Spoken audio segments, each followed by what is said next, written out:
Em 22 de novembro de 2021, entrou em vigor a Lei 14.245, conhecida também como Lei Mariana Ferrer. Você sabe o que ela altera? O que ela regulariza? A mídia mostra isso.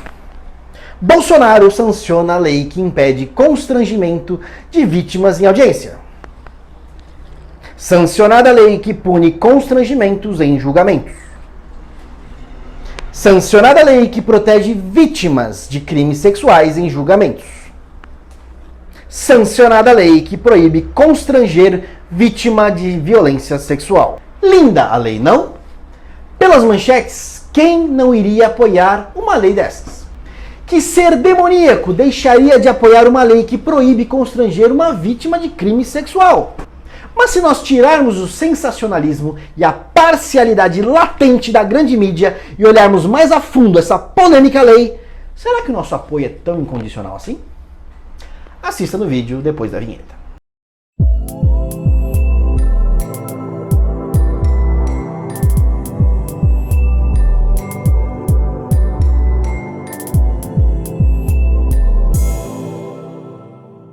Olá meus amigos, eu sou Felipe Vinícius Silva, eu sou advogado criminalista, bem-vindos ao meu canal. Se você não é inscrito, já se inscreve, aperte o sino para ativar as notificações toda vez que um vídeo novo for ao ar, curta, deixe seu like e compartilhe. Ajuda e muito a divulgar o meu trabalho e saiba você que todos os vídeos são feitos pensando em ajudar você a desvendar esse maravilhoso mundo do direito penal e processual penal. De forma prática, na lata e sem muito juridiquês, como sempre. Sempre deixo bem claro que no direito tudo depende e neste canal eu reúno as minhas opiniões pessoais e o meu posicionamento jurídico sobre o tema, sendo impossível agradar a todos consequentemente. No vídeo de hoje, a polêmica Lei Mariana Ferrer. A lei que promete ser o anjo da guarda das vítimas de crimes sexuais, vendendo uma imagem de proteção à dignidade das vítimas, proibindo condutas que as desabonem em audiências. Todavia, contudo, porém, esconde muitos detalhes por trás das heróicas manchetes dos jornais. Para quem não sabe, esse caso, conhecido como caso Mariana Ferrer, ele leva o nome de uma moça que acusou um empresário em um bar de tê-la dopado e a estuprado em uma boate em 2018 na cidade de Florianópolis, no estado de Santa Catarina.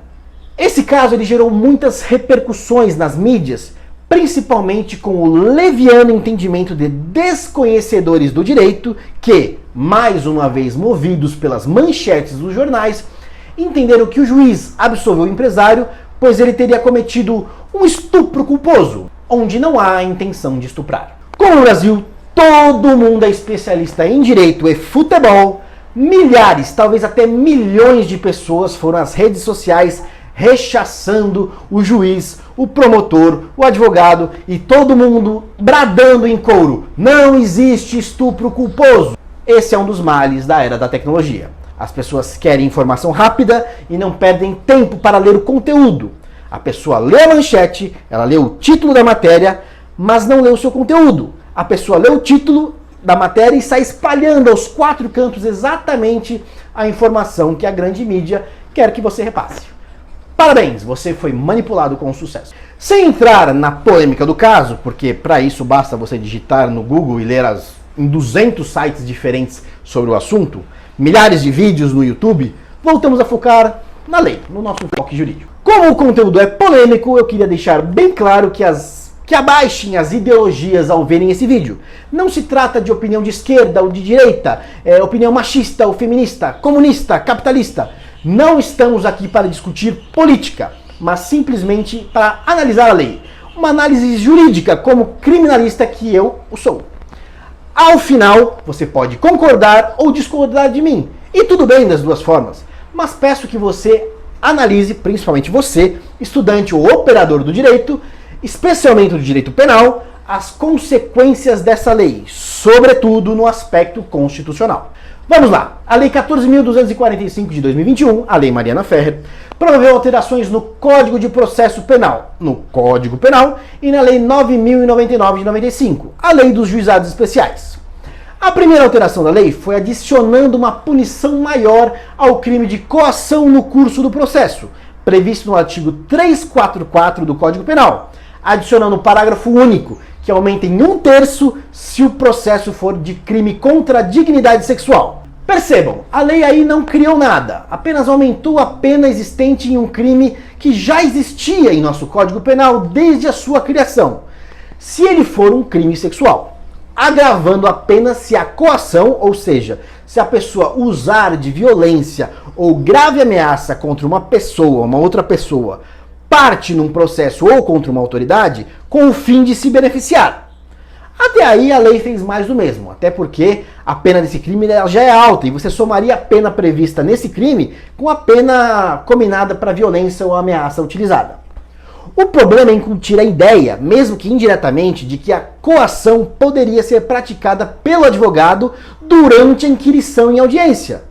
Mas até aí foi simplesmente uma ideia incutida no subconsciente, tendo em vista o propósito e o caso que gerou a criação da própria lei. Agora vamos às reais mudanças dessa lei. As mudanças referentes ao Código de Processo Penal e na Lei 9.099 de 95. As mudanças aí são praticamente idênticas.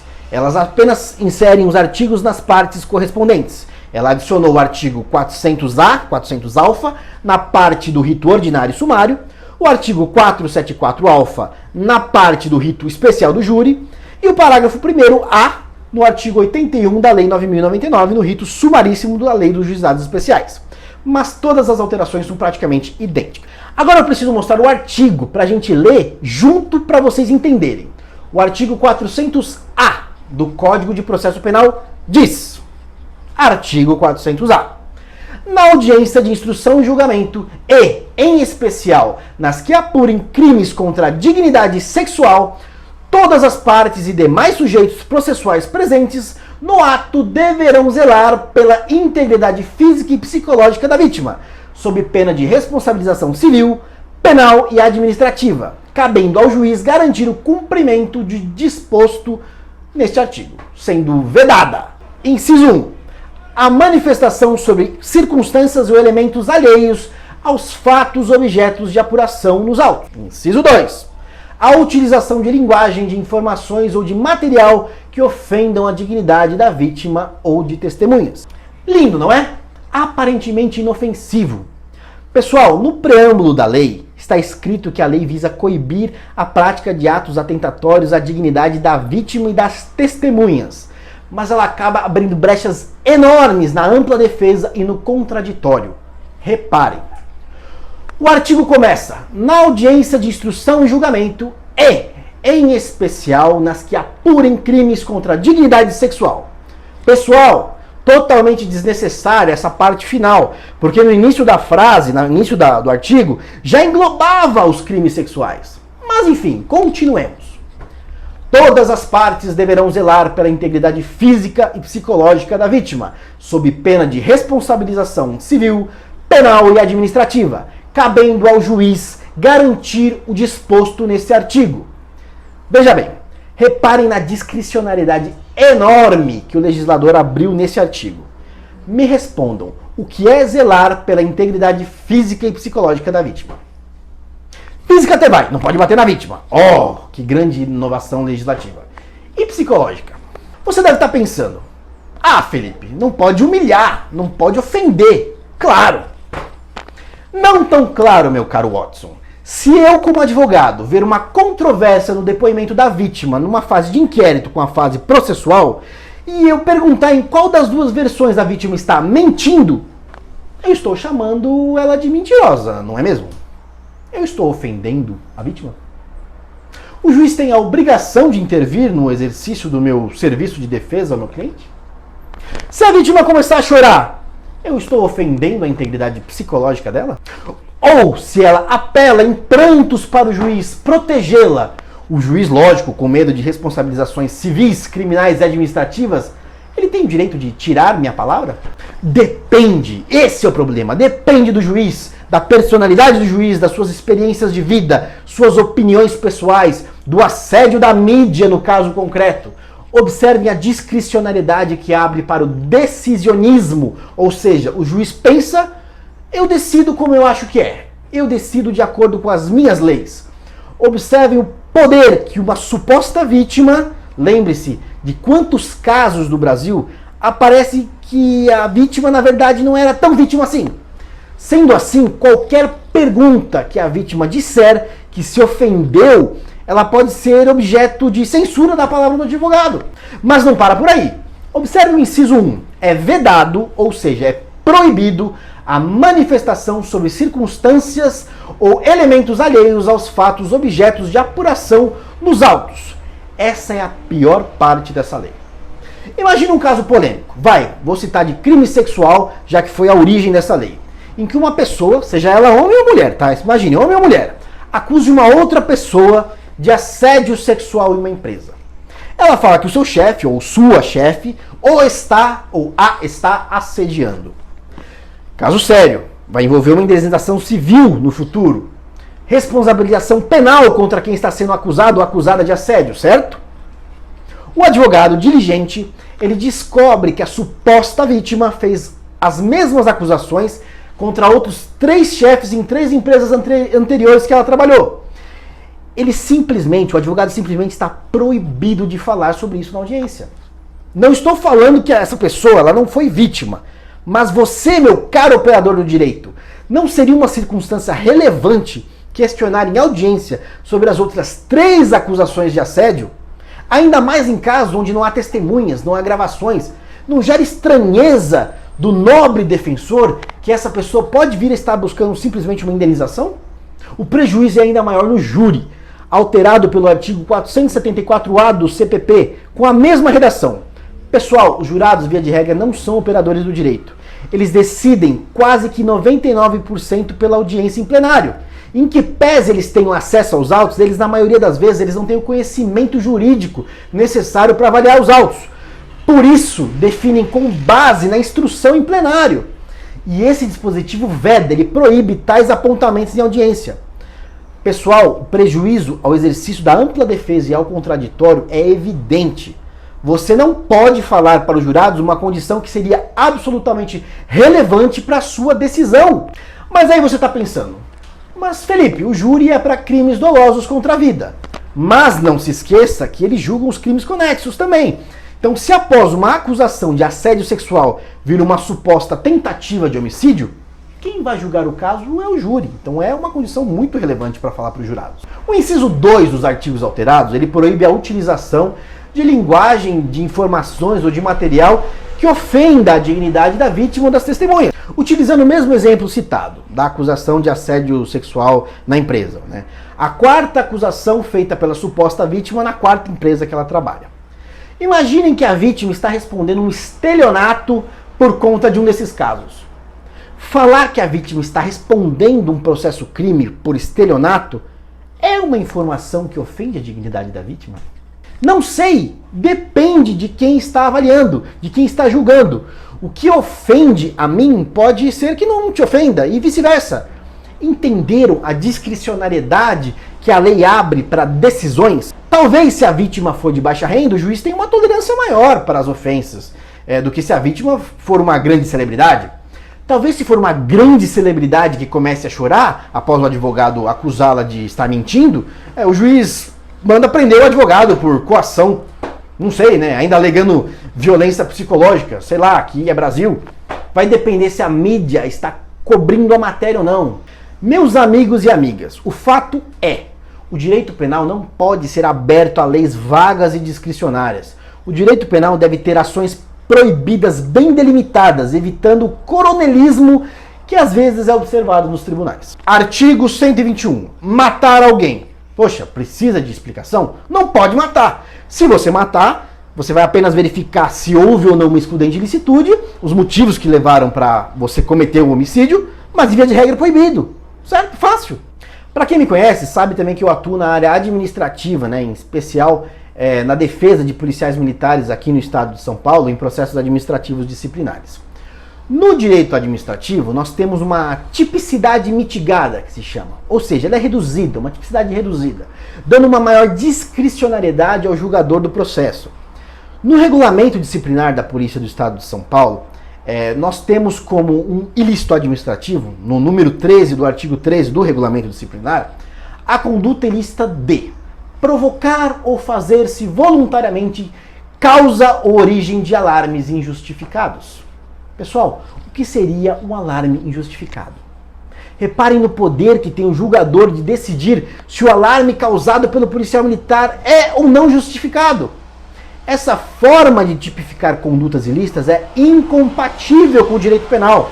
A conduta que se quer evitar, ela deve ser certa, evidente, determinada. Mas para aqueles que ainda acham que a lei foi um avanço incrível na proteção das vítimas, lembro a todos que já havia proteções no Código de Processo Penal, no artigo 201, mais especificamente no parágrafo 6º, que diz: o juiz tomará as providências necessárias à preservação da intimidade, vida privada, honra e imagem do ofendido, podendo inclusive determinar o segredo de justiça em relação aos dados, depoimentos e outras informações constantes dos autos a seu respeito para evitar sua exposição aos meios de comunicação. E até na Constituição Federal, logo em seu artigo 1º, inciso 3, que diz que o Estado democrático de direito tem como fundamento a dignidade da pessoa humana. Pessoal, eu não estou aqui defendendo que o advogado possa humilhar a vítima, é lógico que não. Respeito e urbanidade é bom para todos, inclusive até para o acusado. O que não se pode ser tolerado é que esse dispositivo crie um excesso de moralismo utilizado a bel prazer por parte de juízes, muitas vezes com medo até das inflamações advindas da imprensa, que impeça a reflexão e análise sobre pontos importantes e pertinentes do conjunto probatório. Há de se observar também o quanto esta nova lei pode impactar nas prerrogativas dos advogados, quando em defesa de seus clientes em audiência. Pois conforme o artigo 142, inciso 1 do Código Penal e parágrafo 2º do artigo 7º do Estatuto da Ordem dos Advogados do Brasil, o defensor é imune aos crimes de injúria ou difamação no exercício de sua função em audiência. Imagine um advogado saindo de uma audiência respondendo uma difamação por falar que a vítima mentiu no processo.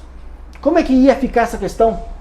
O advogado ficaria à mercê dos escrúpulos do julgador, tendo que ter cuidado com tudo que ele diz, sendo uma afronta direta à ampla defesa e ao contraditório, princípios norteadores e basilares do direito penal. Citando Celso Antônio Bandeira de Mello, um dos maiores juristas brasileiros, abre aspas, violar um princípio é muito mais grave do que violar uma norma qualquer, fecha aspas.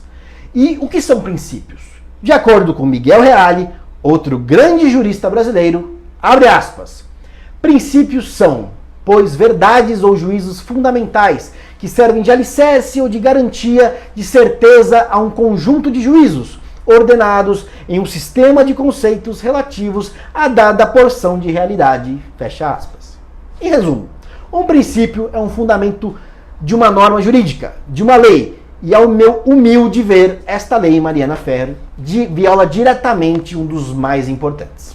Para finalizar, importante mencionar que o caso em questão, o caso Mariana Ferrer, o caso criador da lei de seu nome, foi um caso em que o acusado de estupro ele foi inocentado. Ou seja, não ficou provado que ele praticou o crime. Ele foi inocentado por 3-0 no Tribunal do Estado de Santa Catarina. Ou seja, ele é inocente para todos os fins. Ou seja, a lei foi criada para proteger de humilhações vítimas de crimes sexuais a partir de um fato que não foi considerado crime sexual. A lei foi dada o nome de uma pessoa que o Tribunal de Justiça de Santa Catarina não considerou como uma vítima.